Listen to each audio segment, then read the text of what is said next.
All right, KTC, finishing up another week. Hopefully you enjoyed the recovery week. I know I feel fantastic. I am absolutely pumped. I have so many big announcements today, so I'm going to rip through them really quickly and then heading into a new training block. If you want to stick around, I'll explain what we're doing, why we're doing it. You know, you can blindly just follow along with the training, but I find it is going to be much more powerful if you know what we're doing and why we're doing it. So I will run through all that today, and that'll be it. So first announcement, we are going to be doing the Bike Fit training talk tomorrow. That will be at 1 p.m. at Innovative Fitness in Sopa Square. It is in the inner courtyard, so if you go into the inner courtyard, if you enter through the I'll say the main entrance there off Pandozzi, hang a left and you'll see it right there. Basically look around, there's not a whole lot of businesses in there, so you should be able to find it. Anyway, that is 1 p.m. and huge thanks to James Greenwood for putting this on for us. Totally just a passion of his, and he's going to be going through whole movement analysis, bike fitting, also doing some gas analysis in terms of what is the impact of your bike fit in terms of your efficiency in your engine. So really excited to see that, and if you've signed up, awesome. If you haven't signed up and you want to show up, that's totally cool. There should be lots of room. Again, 1 p.m., Sopa Square, Innovative Fitness. Hope to see you there. That is tomorrow, April 1st. No joke. Next big announcement. The club is currently at capacity, at least to what we can hold for the swimming. I've always said we're going to cap lanes at 6 per lane, and holy crap, we did it. So I am just ecstatic. I didn't expect it to happen. This week was just a flood of a lot of people taking breaks, coming back, which really spiked up the numbers. A couple new people jumping in. So I just want to thank you so much for being a part of this club, supporting what we're doing, supporting me and what I'm doing. And it's just awesome. So thank you, thank you, thank you. It's going to be an amazing season, and couple drawbacks with this. Obviously, swimming is, some sessions are busier. This week's been a little bit lighter because of spring break, but I expect that to pick up when everybody returns to the regular schedules next week. You really have to swim well together. So good etiquette, communicate with each other. Leave 5 seconds apart, maybe 10 seconds apart if you're catching the person in front of you. Don't push off right in front of somebody who's coming into the wall. So be courteous, keep your head up, and you're going to get some really good experience, or you've already gotten actually a lot of really good experience swimming with groups of people. So when you hit that open water and there might be people around you, you should be good to go. We still have a little bit of space in the Saturday, so if you are looking to take your swim to the next level, really ramp it up. I know a couple people were talking about upgrading. There is still the ability to do that. And I will be talking with the H2O Center, seeing if we might be able to secure additional space, maybe at 7 o'clock. Get an extra lane. They were a little reluctant initially, but we'll see where they are at now, as well as potentially even another session. So anyway, I'm going to be kicking tires a little bit, seeing what we might be able to do. But what it does mean is if you do decide to pause, leave, do whatever, I can't guarantee you can come right back in. I actually have 4 people on the wait list right now trying to get in. So yeah. Anywho, hopefully you are locked in, ready to train with us. And if you leave, don't come back. No. Never want to exclude anyone. And if we can keep growing, then that would be absolutely fantastic. Couple other things. I need to get out of this. I shouldn't have started my PowerPoint. In the Facebook group, if you're on that, I put this little link here. Mark Fromberg reached out to me. He sells these little swim buddies. They're on sale from what you'll find online. But you can also enter this Triathlete 15, not the stars, just Triathlete 15. You can click on the link here. That'll bring you to the website. And if you're looking for one of these swim buddies, you can get a little bit of a discount, and that will ensure that you can be seen when you're swimming open water. And of course, if you have any issues, you can grab onto it for safety, and you can put your keys and stuff in there too. So kind of versatile little thing. And this will be available until May 31st, and that's about when we'll be hitting the open water. So you can check that out if you are looking for something to give you a little bit more peace of mind and keep you safe in the open water. That is, I think, about it. It was awesome to see everybody out on Wednesday. Well, not everybody, but everyone who did come out. Jake, sorry for your luck. I hope you're healing up. Poor Jake hit a deer. And keep your head up out there, everybody. There's a lot of wildlife out on the road. There's still a lot of gravel on the road. So if you are hitting the open road, ride safe and, yeah, show up in one piece. So moving on to the next training plan. I may as well flip back to my PowerPoint now. Let me, from the current slide, zip through here. So we are in our, oops, I jumped one too many. Let's go back. I can't go back. There we go. From current slide, I should edit this all out. There we go. So we're in April. We are in build number 2. We are getting ready for race season. This is the last block before a lot of your first race, which is the Cherry Blossom. So again, thank you so much for supporting that race. Stick around to the end. I'll show you something really cool that I got in today with the Cherry Blossom, our swag. And if you're not doing Cherry, we are 2 blocks away from the 70.3 weekends, as well as Oliver Sprint Standard. So it will be coming fast, and really, if you want to have the most, get the most out of yourself, have the best experience, consistency is key. So this is the time to really buckle down and train. We are going to be focusing on a lot of race-specific stuff now. So swimming, we're going to be doing a lot of upper aerobic intervals, so tempo threshold work, muscular endurance as well, some paddle stuff. Keeping the speed going, you get this, we just came off a really heavy driven speed block, and we don't want to lose that speed. So you're going to see that sprinkled in from time to time. And then we're going to do some more race skills, sighting, things like that. Obviously, for the Cherry Blossom, we're going to practice our turns and going under the lane ropes and all that fun stuff so that you are going to crush everybody who hasn't practiced that. And that is pretty much it for the swim. The bike, we're going to be, again, focused on upper aerobic intervals. A lot of the work that you do or racing that you do in sprint, standard, even some of you for 70.3 is going to be that upper aerobic end, that tempo-ish intensity. We're also going to work on some bike power, so the contractile speed and force of your pedal stroke, and some aerobic endurance, obviously going longer and longer, and hopefully the weather's going to cooperate and we're going to get outside on the road. Running, we got some VO2 max and upper aerobic intervals, so we're going to be playing around with those. Hopefully we're going to be hitting the track. I shouldn't say hopefully. We're going to be hitting the track this month. I'm so excited about this block, actually. I'll talk more about it when I get to Training Peaks. Let me finish this off. Aerobic endurance, so obviously keeping the long runs going, building those. Strength, we got some muscular endurance. I switched that up. I must have made a mistake on that one. I put plyometric work in there, so I'm going to have to play with that. Anyway, you're going to see a discrepancy now that I've looked at that and we flip over to Training Peaks. This is dialed, really. Then we're going to be doing some swim testing and bike testing, and that will be April. So moving over to Training Peaks here, really what it looks like. And just as one more quick reminder, Bike Fit on Saturday, no swimming tomorrow. So don't forget that. Don't show up to the pool. There is a swim meet this weekend. So the March block going through, and I think I'm going to talk about each discipline on its own as it progresses, and then, yeah, that might make more sense than kind of jumping from week to week to week.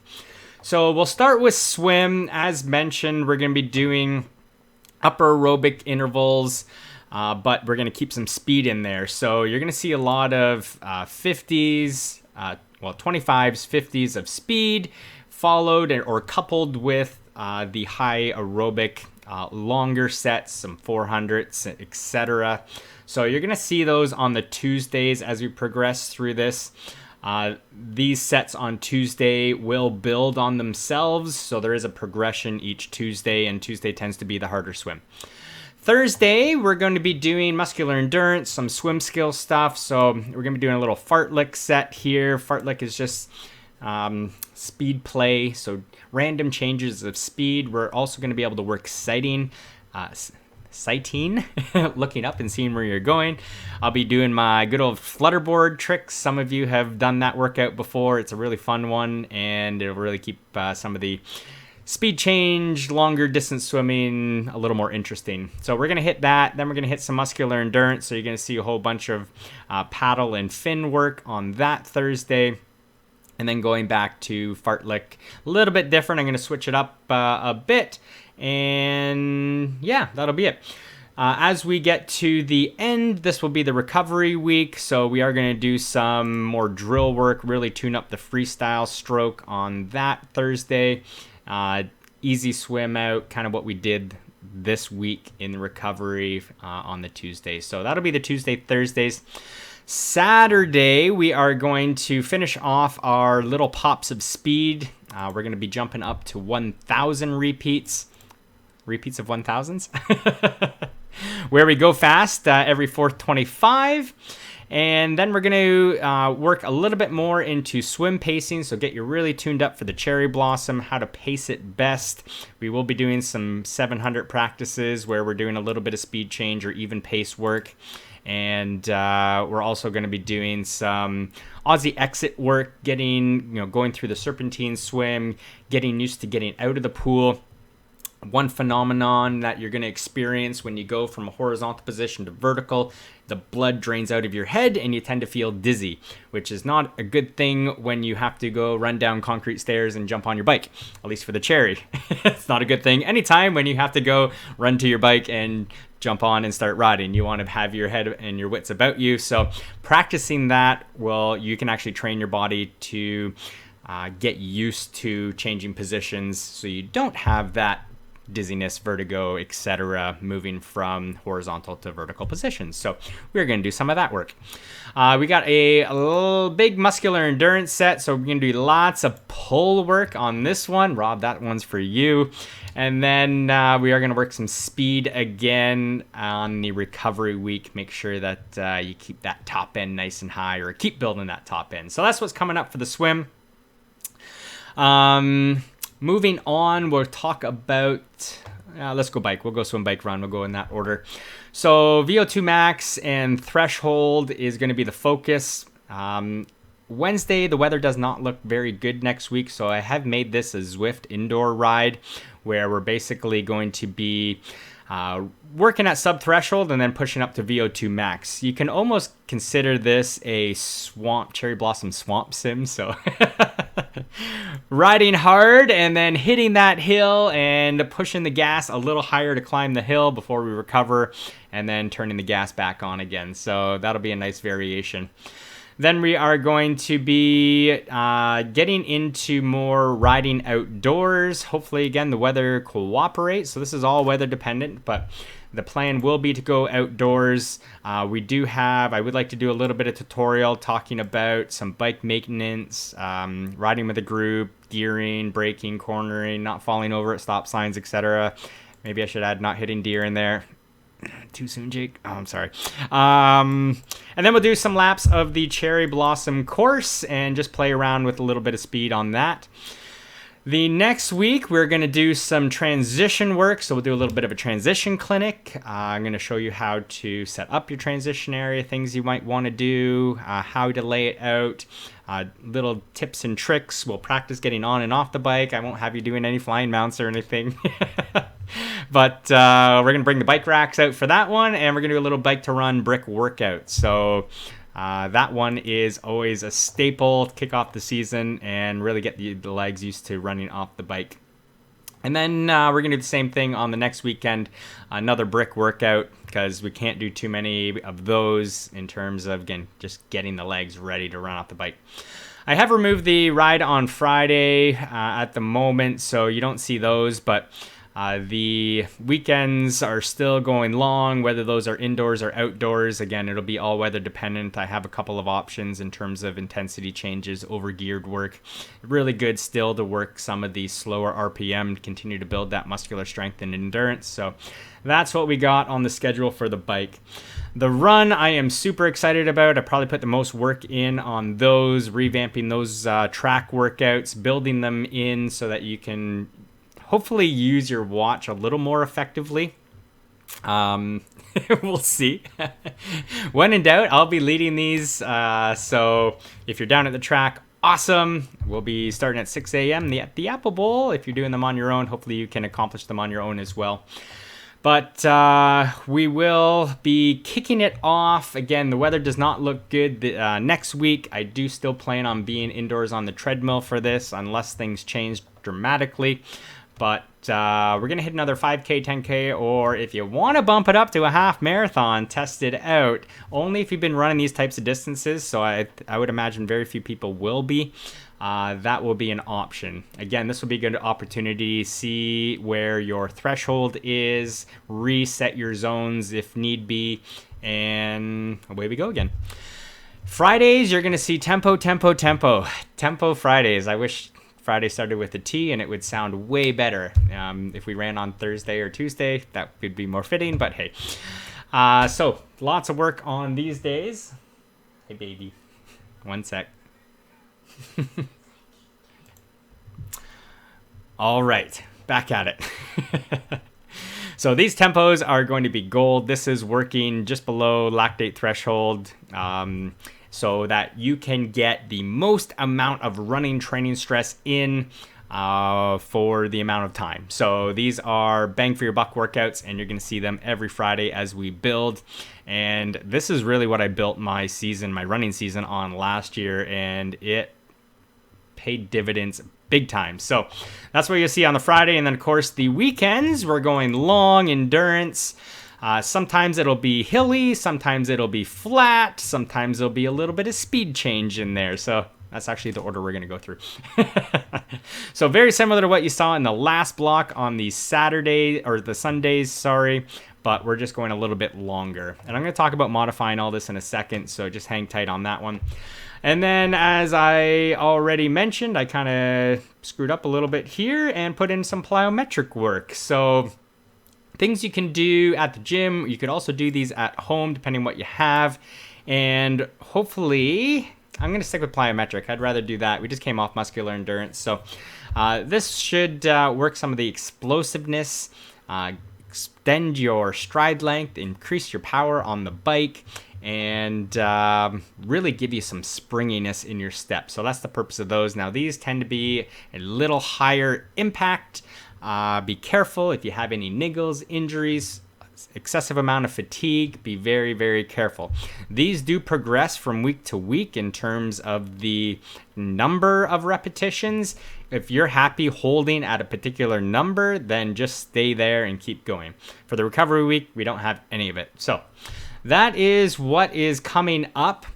As I've said in the past, by no means is this a succinct training plan for anyone, really. Some people were doing very close to this, if not this. Some people, you want to do less than this. Some people, we can do more than this. So let's start with less. What I would suggest is pick and choose the Wednesday intensity and the Friday intensity. Maybe one workout is good, so you don't have to do two of them. Obviously, you're doing all the swims with us, so that is what it is.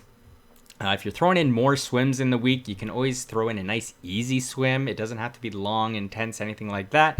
Just build some aerobic endurance. And that goes really for the bike and the run too. So if you're looking to put in any fillers, you can't train too much low aerobic endurance. But listen to your body. All of this should be fluid. You should be able to move things around, adjust as you need.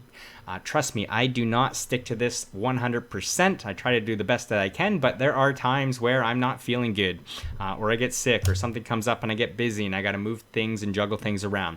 Just make sure you're not loading too much training stress in a very short period of time, and you should be okay.